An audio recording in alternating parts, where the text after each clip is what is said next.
Speaker चुनाव पर हलचल तेज है। आम सहमति नहीं बन पाई।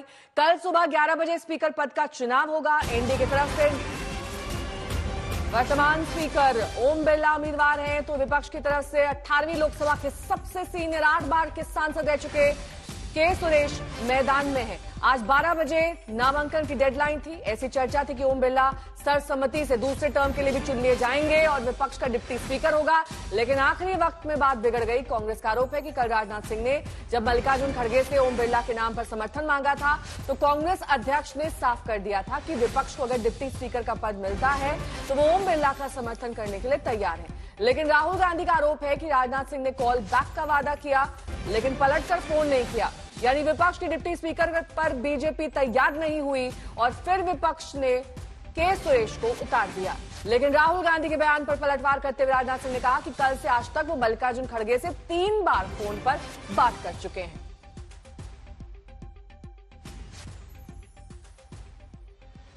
तो अब ओम बिरला वर्सेस के सुरेश होगा। 8 बार के सांसद रह चुके हैं के सुरेश। इनका नाम प्रोटेम स्पीकर के तौर पर भी विपक्ष की ओर से सुझाया गया था। वहीं ओम बिरला कभी मंत्री नहीं रहे। के सुरेश 1 बार मंत्री रह चुके हैं।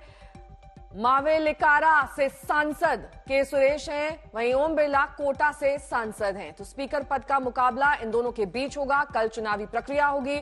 लोकसभा चुनाव हारे नहीं ओम बिरला, जबकि 2 बार चुनाव हार चुके हैं के सुरेश। 1989 में पहली बार सांसद बने, वहीं ओम बिरला 2014 में पहली बार सांसद बने। तो सीनियरिटी में दोनों की काफी ज्यादा फर्क यहां पर, और यही बात विपक्ष लगातार बता रहा है कि के सुरेश ही उनके स्पीकर की तौर पर पहली पसंद है। कैसे होगा चुनाव ये भी आपको दिखा देते हैं। स्पीकर पद के लिए चुनावी प्रक्रिया जो होती है उसमें ओम बिरला वर्सेस के सुरेश कल होंगे। सुबह 11 बजे वोटिंग की प्रक्रिया शुरू हो जाएगी। इसके बाद हम आपको बता दें कि जो सांसद हैं वो अपने चयनित उम्मीदवार के लिए वोट डालेंगे।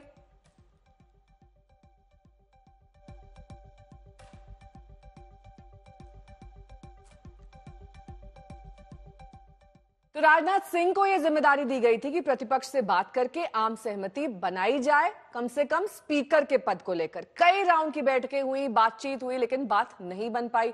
राहुल गांधी ने आरोप लगाया कि हम तो समर्थन को तैयार थे, लेकिन बीजेपी की नीयत ठीक नहीं थी, उनकी कथनी और करनी में फर्क है। राजनाथ सिंह ने खड़गे साहब को फोन नहीं किया। इस पर राजनाथ सिंह की सफाई आई है, सुनिए। नीयत साफ नहीं है।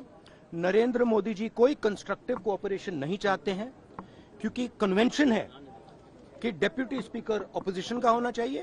और हमने कहा है, पूरे ऑपोजिशन ने कहा है कि अगर कन्वेंशन फॉलो किया जाएगा तो पूरा समर्थन स्पीकर के इलेक्शन में हम देंगे। यूपीए के समय में हमने दिया था। तो मेरा कहना है कि नरेंद्र मोदी जी कहते कुछ हैं और करते कुछ हैं। यही इनकी फॉर्मूला है, यही इनकी स्ट्रेटजी है, और इनको ये बदलना ही पड़ेगा। जहाँ तक खड़गे जी का प्रश्न है, एक सीनियर लीडर हैं, मैं उनका सम्मान करता हूं। कल से लेकर आज तक उनसे 3 बार हमारी बात हुई है। पहली बार चुनाव होने जा रहा है।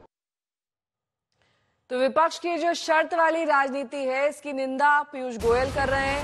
एक बड़ी खबर इस वक्त आ रही है, विपक्ष की ऐसी राजनीति की निंदा करता हूं। पीयूष गोयल ने साधा है निशाना विपक्ष पर और साफ तौर पर यह आरोप लगाया है कि ऐसी राजनीति वो करते आए हैं। और यहां पर स्पीकर पद के चुनाव में भी उन्होंने वही शर्त वाली राजनीति की फॉर्मूले को अपनाया है। स्पीकर सत्तारूढ़ या विपक्ष का नहीं होता, स्पीकर सदन का होता है। ये बार बार एनडीए की ओर से दोहराया जा रहा है, लेकिन अब इस पर अमल होता हुआ नहीं दिखाई दे रहा है। स्पीकर या उपाध्यक्ष पूरे सदन का होता है, पीयूष गोयल ये कह रहे हैं।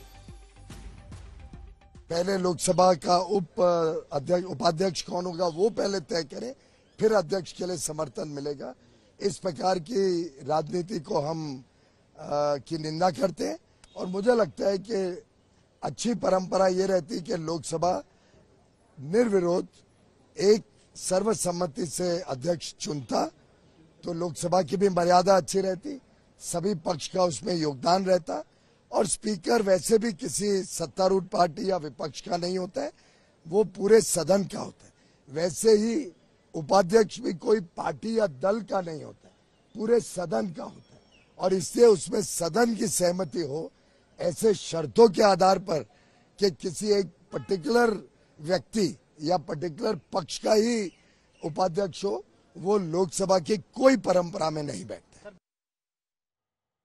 मेरे 3 सहयोगी इस वक्त जुड़ गए हैं तमाम जानकारी के साथ। मौसमी सिंह जुड़ गई हैं, मेरे सहयोगी जितेंद्र बहादुर सिंह हैं, वहीं हिमांशु मिश्रा हमारे साथ जुड़ गए हैं। सबसे पहले हिमांशु, आपका रुख करते हुए, जो विपक्ष आरोप लगा रहा है कि राजनाथ सिंह का फोन गया ही नहीं खड़गे साहब को, और राजनाथ सिंह ये कह रहे हैं मैंने 3 बार फोन किया, सच क्या है?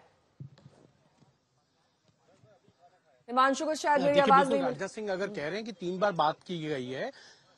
ठीक है, बोलिए हिमांशु। हेलो, हाँ बोलिए। नेहा जी। नेहा, राजनाथ सिंह अगर ये बात कह रहे हैं कि 3 बार पिछले एक दिन में उनकी बात मल्लिकार्जुन खड़गे से हुई है, तो हुई होगी, क्योंकि केसी वेणुगोपाल भी अगर राजनाथ सिंह के कमरे में गए जहां एनडीए के तमाम बड़े नेता थे, गृह मंत्री अमित शाह, जेपी नड्डा, पीयूष गोयल मौजूद थे, तो वहां उनको बुलाया गया था और उसके बाद ही केसी वेणुगोपाल वहां पहुंचे, टीआर बालू वहां पे पहुंचे थे। तो ये माना जा सकता है कि सरकार की तरफ से कोशिश की गई कि स्पीकर के पद पर जो है सहमति बने, लेकिन विपक्ष ये चाहता था कि श्योरिटी दे दी जाए कि जो डिप्टी स्पीकर का पद है वो जो है वो विपक्ष को दिया जाएगा। लेकिन सरकार की तरफ से ये कहा गया है कि इस तरीके से जो है बार्गेन नहीं किया जा सकता है, शर्त के साथ समर्थन नहीं दिया जाता है। आप शर्त मत लगाइए, क्योंकि स्पीकर का पद जो है गरिमा का पद है, ये किसी पार्टी या किसी सत्ता पक्ष या विपक्ष का नहीं है, ये सदन के स्पीकर होते हैं, डिप्टी स्पीकर और स्पीकर का पद। तो ऐसे में आप सशर्त मत समर्थन की बात कीजिए। उसके बाद ही जो है मुझे लगता है मामला बिगड़ गया, क्योंकि राहुल गांधी ने पहले आकर ये कहा कि मल्लिकार्जुन खड़गे से राजनाथ सिंह ने बात की थी, उन्होंने कहा था कि आप स्पीकर पद पर अपना उम्मीदवार मत उतारिए, जबकि सरकार की तरफ से जो स्पीकर पद के उम्मीदवार हैं उनका समर्थन कीजिए।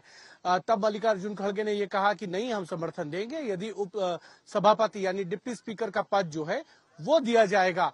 तो ऐसे में अगर सहमति नहीं बन पाई डिप्टी स्पीकर को लेकर, उसके बाद मामला गड़बड़ा गया और ये मामला गड़बड़ाया है 11:35 पे। आप देखिए केसी वेणुगोपाल और टीआर बालू मिलकर निकलते हैं, उसके बाद के वेणुगोपाल जो है केसी वेणुगोपाल के साथ जाकर जो तमाम अपोजिशन पार्टीज के इंडिया ब्लॉक के नेता हैं वो जाके के सुरेश का नॉमिनेशन भरवाते हैं और 3 सेट का नॉमिनेशन पेपर भरा जाता है। यानी कि विपक्ष पहले से तैयारी में था कि सरकार के साथ अगर सहमति नहीं बनती है तो उनकी तरफ से जो है अपोजिशन का स्पीकर पद का उम्मीदवार कौन होगा ये तय कर रखा था। जो के सुरेश है वो 8 बार के सांसद हैं, वरिष्ठ सांसद हैं, भले ही 2 बार वो जो है चुनाव हारे हो अपनी लाइफ में, लेकिन 8 बार वो सांसद रहे हैं। और के सुरेश अगर उम्मीदवार हैं, भारतीय जनता पार्टी इस बात को भली भांति जानती है कि नंबर विपक्ष के पास नहीं, और विपक्ष भी इस बात को जानता है, लेकिन विपक्ष इस बात को लेकर दिखाना चाहता है कि विपक्ष इस बार किसी भी इस तरीके के माहौल में सरकार के साथ नहीं खड़ा नजर आएगा।